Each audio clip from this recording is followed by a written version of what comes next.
Vou começar com você esse debate. Tem dois pontos ali que estão sendo levantados pela Procuradoria. Primeiro, a execução orçamentária. Esse me parece um pouco mais frágil porque é normal no Brasil você colocar um orçamento e não executar. Tem que olhar no detalhe, mas assim, não seria algo de se estranhar. O segundo, aí já me parece um pouco mais complicado. Você tirar gente qualificada que estava fazendo um trabalho, enfim, colocar um outro servidor ali da FUNAI que não estaria qualificado para esse ponto. O que você tem acompanhado dessas investigações? Você acha que já tem indícios, até provas suficientes para mostrar um comprometimento dos gestores do governo Bolsonaro com essa política uma política até deliberada de ataque aos direitos dos indígenas? Pois é, Raquel, acho que você coloca bem. Muito dessa discussão gira em torno, ou acaba girando, por causa de uma pressão política, em torno do termo genocídio. Eu não sei se dá para falar de genocídio olhando aqui. O que dá para falar é o seguinte, talvez dê, inclusive, mas não quero cravar desde já que o governo foi realmente culpado do crime de genocídio. Mas o que já está claro é que houve, no mínimo, uma total e completa negligência do governo para com a proteção dos direitos dos povos indígenas e, junto a ela, porque é uma questão que sempre caminha junto com a questão indígena, com a proteção ambiental do nosso maior patrimônio ambiental, que é a selva amazônica. O governo, aí sim, deliberadamente, porque nós acompanhamos isso ao longo do governo, substituiu cargos na FUNAI, no IBAMA, no ICMBio, com profissionais, tirando profissionais que faziam seu trabalho, relegando eles a funções menores, inclusive a fiscal que multava, função menor, colocando no lugar pessoas politicamente alinhadas com os ideais, com o objetivo declarado do Bolsonaro, que sempre tinha sido, com relação à terra Yanomami, a inexistência da terra Yanomami. Com relação ao garimpo, de maneira geral, na Amazônia, a liberação total e restrita para que o garimpo pudesse acontecer, porque essa seria, supostamente, a saída para o desenvolvimento econômico da região. A gente acompanha. Os garimpeiros que estão ali nas embarcações, que estão praticando, de fato, ali no chão o garimpo ilegal, são pessoas que, de fato, sofrem privação econômica. São pessoas para quem o governo precisa, de fato, apresentar alternativas que permitam o sustento digno dessas pessoas. Mas quem vai dizer que esse garimpo tem provido esse desenvolvimento econômico? Mas de maneira alguma. Pelo contrário, é um trabalho de altíssimo risco, para lá de precarizado, na qual a maior parte do dinheiro fica aí sim com empresários locais que se beneficiam de toda aquela estrutura econômica que é criada ali. O garimpeiro que de fato precisa de uma saída, de um sustento digno, ele continua na situação de extrema miséria e de extrema vulnerabilidade que é explorada justamente pelo crime organizado que se apoderou da região hoje em dia. Esses dados que trouxeram na reportagem só fortalecem isso. O governo Bolsonaro tinha recebido alertas da situação grave dos Yanomamis. O governo Bolsonaro escolheu voluntariamente a substituição de técnicos da FUNAI por pessoas sem o menor conhecimento e sem a menor empatia pela questão indígena. Por quê? Porque a questão indígena era sob o mesmo olhar, sob o mesmo discurso que imperou no Brasil durante a ditadura militar.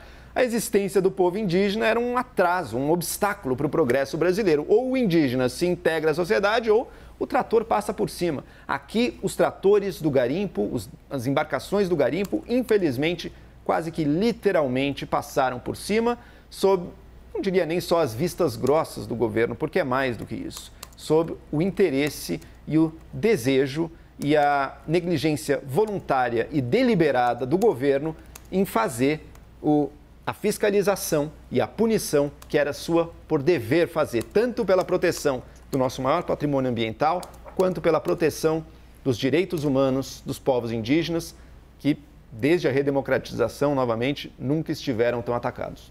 Hélio, o Flávio Dino, ministro da Justiça, está anunciando uma antecipação da interrupção do tráfego aéreo ali naquela região do garimpo ilegal. Funciona esse tipo de medida? Você interrompeu o tráfego aéreo ali? 2, se funciona, por que já não fazer agora? Boa pergunta, Raquel. Você tem que parar realmente os garimpeiros ilegais que estão lá. A questão que fica é se essa interrupção vai prejudicar outras coisas, né? E aí eu não saberia julgar. Agora, você tem que realmente prender garimpeiros ilegais. Eu acho que aí sim você está no foco correto, porque a outra questão, né, que eu acho que está claro sim que o governo descuidou dos índios, e eu acho que é muito tempo, não só no último governo, né? Isso é ok e tal. De novo, eu reforço o que eu falei ontem. Tem que tomar cuidado para todas essas investigações que têm que ser feitas não serem feitas com paixões políticas, né? Porque senão dá na confusão que a gente sabe que vai dar. Então, sim, eu acho que tem que prender os garimpeiros, tem que arrumar uma forma de impedi-los. Agora, eu acho que, de novo, não adianta a gente resolver o problema imediato. A gente falou muito aqui sobre a enchente, a desgraça que aconteceu no litoral norte de São Paulo. A gente tem que ir às causas fundamentais.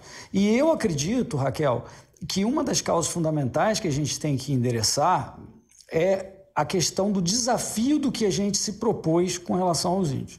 Cuidar, por exemplo, só no caso do Yanomami, sem falar de todas as outras tribos, né? Dos Yanomamis, uma área do tamanho de Portugal, na fronteira do Brasil, lá longe, em que tem que fiscalizar, tem que cuidar dos índios, tem que suprir uma opção de coisas, né? Isso me parece uma missão impossível enquanto se tratar os índios como crianças, que não podem ter autonomia, que não podem decidir, por exemplo, fazer uma concessão para trazer uma empresa de mineração séria para explorar, por exemplo, mineração na área deles. Por que não? Esse tipo de discussão de maior autonomia aos índios é que eu acho que a gente deveria estar fazendo, porque não adianta o Brasil se propor uma opção de coisas bacanas que depois não vai conseguir cumprir. É preciso que os próprios interessados, que são os índios, também participem dessa defesa do interesse deles e da integridade deles. Clarissa, o Hélio está argumentando que falta autonomia para os índios. Qual que é a sua avaliação? Olha, eu acho que o que está em questão aqui é muito mais do que fica expresso, inclusive, nesses inquéritos que foram abertos. Eu concordo 100% com você, falar em execução orçamentária como um indício de que o governo Bolsonaro não cumpriu com as suas funções em relação à população indígena é um argumento extremamente frágil, ainda mais falando de um ministério que não cuidava só disso, cuidava de várias outras áreas. Então, isso, para mim, é sem pé na cabeça. A questão da substituição de antropólogos, ok, mas me parece uma coisa muito menor do que o que de fato está em discussão aqui. Eu vou dar um exemplo. Eu fui na semana passada a Brasília e eu conversei com várias pessoas a respeito desse assunto. E aí, conversando com alguns ministros, alguns líderes do PT, o que eles colocam? Olha, toda essa discussão sobre as terras Yanomami é um ponto extremamente estratégico politicamente nesse momento para o governo do presidente Lula. Eles acreditam que o governo Bolsonaro, com essa situação que foi deixada nas terras indígenas, entregou de mão beijada uma munição fortíssima para que Lula, então, tenha uma grande bandeira, retome uma grande bandeira de defesa da população indígena, que está 100% de acordo com a trajetória ali e com a imagem que o Partido dos Trabalhadores quer transmitir. Então, politicamente é interessante. Agora, quando eles vão varrer, estão ali, vamos lembrar, foi o próprio Lula que fez uma viagem às terras Yanomami para denunciar. Isso já foi identificado assim que o governo entrou. E eles continuam cavando. Uma coisa que uma fonte me disse eles estão, por exemplo, varrendo a fundo relatórios e documentos internos que foram produzidos por servidores da FUNAI no decorrer dos últimos anos. Eu não falo especificamente sobre esse caso do tratamento dado aos índios Yanomami nesse período da pandemia e tal, mas vou dar um outro exemplo. Segundo essa fonte, estão sendo resgatadas informações sobre um desmonte dentro da FUNAI, que chegou a ser denunciado por servidores e que acabou até vindo um pouco a público na época do assassinato do indigenista Bruno Pereira e do jornalista Dom Phillips, relembrando ali que foram mortos na Amazônia. Então, me parece que o governo Lula não quer deixar isso esfriar, não tem nenhum interesse em deixar isso esfriar e vai vir coisa muito mais relevante do que os trechos que estão pautando esses inquéritos, na minha opinião. Agora, olhando para o outro lado, conversei também com gente ligada ao ex-presidente Jair Bolsonaro, que me disse o seguinte: olha, Clarissa, esse problema da questão indígena não é um problema só do Bolsonaro. eles realmente conseguiram, eles adoram esse termo de narrativa, né? Adoram falar de narrativa. Então, ele mesmo disse, olha, realmente o governo Lula conseguiu construir essa narrativa, pegaram essa situação Yanomami ali e transformaram isso numa coisa imensa, mas o objetivo do bolsonarismo na outra ponta é tentar colher informações que historicamente, que leve essa questão também para governos do PT, inclusive, ou o governo do ex-presidente Michel Temer, que tenham tido dificuldade de lidar com o problema da situação dos indígenas no Brasil. Então, ali vai ter uma guerra de versões que a gente deve ver perdurar ainda por algum tempo, que precisa ser discutido, precisa ser tratado, esse problema precisa ser olhado. Tem imagens muito claras. Ninguém pode dizer, ai, não, é só a narrativa do outro lado. Não, é só olhar as cenas que a gente viu. É dramática a situação. Então, só pontuando uma informação, reduzir os voos é para reduzir a atividade do garimpo, né? Tem uma declaração do ministro Múcio falando que José Múcio da Defesa, que esses voos já foram 30, já foram 40 e hoje são 2 por dia. Agora, Tiago, o governo Jair Bolsonaro tinha uma ligação muito forte com os garimpeiros. A gente se lembra de reuniões do ministro do Meio Ambiente, Ricardo Salles, com o garimpo. E aí começa um ponto que vou trazer até mesmo a partir do que todos aqui estamos falando. O ministro do Meio Ambiente se reuniu com criminosos organizados dentro do ambiente do Ministério. Ponto final. Talvez o problema que nós tenhamos no Brasil, e a gente tem discutido muito o Brasil aqui, é que a gente perdeu a noção das coisas que a gente mesmo fala. O absurdo se tornou tão cotidiano que o crime ambiental, de usurpação do patrimônio da União, o ministro se reunindo secretamente com garimpeiros criminosamente organizados, parece algo comum. E o ministro é o ministro Ricardo Salles. O João colocou uma coisa que me instigou muito, sobre a questão do genocídio do Bolsonaro. Eu sempre fui contra essas afirmações mais de retórica política do que técnicas, porque técnicas não são, sobre o Bolsonaro ser um genocida. A questão da pandemia, como ele tratou com a pandemia, porque se existe alguma coisa que pessoas que trabalham com o direito devem ter, é conseguir não juntar no mesmo balaio coisas que são desiguais. Se eu chamar o Bolsonaro de genocida, eu vou chamar o Hitler e o Stalin do quê? Ou o que aconteceu na Armênia e Turquia lá no início do século, que vitimou até familiares meus. Então eu nunca gostei disso. Agora, no momento em que se tem a informação que o Ministério da Saúde avisou o governo federal de que havia uma crise alimentar séria, colocando o risco da população, e o presidente Jair Bolsonaro cortou a verba para aquela população.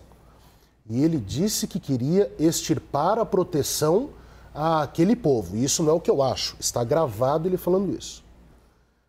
Se essas apurações conseguirem criar um nexo de causalidade entre a informação sobre o problema alimentar e o corte de verbas, o Bolsonaro vai ter uma viagem comprada à Holanda. Estamos falando de AIA, estamos falando de voluntariedade para extirpação de uma etnia, e não importa o motivo, porque é a barbárie final que importa, aí teremos uma questão. Sempre fui contra essas afirmações retórico-políticas. Agora, se isso de fato aconteceu e está em apuração, e havia ligação do governo com garimpo ilegal, e o Ministério da Saúde do próprio Jair Bolsonaro o informou sobre o problema e ele não é que tenta resolver, ele agrava o problema com corte de verbas, nós estamos agora sim falando de uma possibilidade do crime de genocídio. Joel, vou jogar uma provocação para você. O Tiago fala da possibilidade de Jair Bolsonaro ser julgado em Haia pela tragédia Yanomami. A Clarissa nos traz a percepção política do governo Lula do quanto isso virou um trunfo político. É tudo política, no final das contas? Tudo que se discute na sociedade, tudo que se discute nos meios políticos, também tem um aspecto político. É claro, favorece um lado ou favorece outro lado. Essa discussão sempre está dada. Até no debate econômico sobre juros, isso está dado. No debate sobre moradia popular, em relação às enchentes, isso está dado também, esse contexto político. Tem lados em conflito. Algo pode favorecer um lado e pode prejudicar outro. Isso não apaga, contudo, o fato de que também existe uma camada de verdade ou falsidade. Uma discussão pode ter dois lados que disputam essa questão politicamente, que constroem as suas narrativas, e todo lado constrói a todo tempo narrativas, ou seja, explicações que dão sentido aos milhões de fatos que existem na realidade. A gente acessa os fatos por meio de histórias que a gente conta sobre o que aconteceu na história recente, o que aconteceu no mundo. Lados competem com narrativas, mas isso não significa que todas as narrativas sejam igualmente verdadeiras ou igualmente falsas. Pelo contrário. Existe uma narrativa pró-nazista para a Segunda Guerra, que diz que não houve o genocídio, não fizeram as câmaras de gás, não sei o quê. Tentam lá construir o argumento deles. Quando você estuda, quando os especialistas se debruçam sobre os fatos, se debruçam sobre as evidências, eles concluem. Não, mentira. Existiu sim o genocídio nazista. Existiu sim a tentativa de eliminar um povo ali na Alemanha naquela época. A política está sempre presente, mas a política não elimina a questão da verdade. E a questão da verdade, ela não se define ela não se define com a sua preferência pelo lado político. Ela é acessível como? É mais difícil acessá-la, mas ela é acessível por nós quando a gente resolve usar a nossa razão de forma minimamente isenta, por exemplo, com as ferramentas da ciência, por exemplo, com as ferramentas da pesquisa histórica, por exemplo, checando, isso é um ponto basilar do Estado moderno, a documentação das ações das autoridades públicas, todas elas devidamente documentadas, porque ali você tem algo que escapa à mera narrativa política. O governo mandou ou não mandou os recursos? Isso está documentado. Bolsonaro falou ou não falou? Isso está documentado. Então, por mais que os lados políticos tentem puxar cada um a sardinha para o seu lado, isso não elimina que, olha, existe também uma realidade. Essa realidade ela é em alguma medida acessível a nós. E que vai nos levar, depois de acessá-la, vai nos dizer, olha, eu sei que isto favorece mais um lado do que o outro, mas isto é verdade também. Então, mesmo que favoreça um lado ou outro, não importa. É isso que deve valer. É mais ou menos aquilo que se diz na política americana, né? Você pode ter as suas próprias opiniões, você só não pode ter os seus próprios fatos. Exato, exato.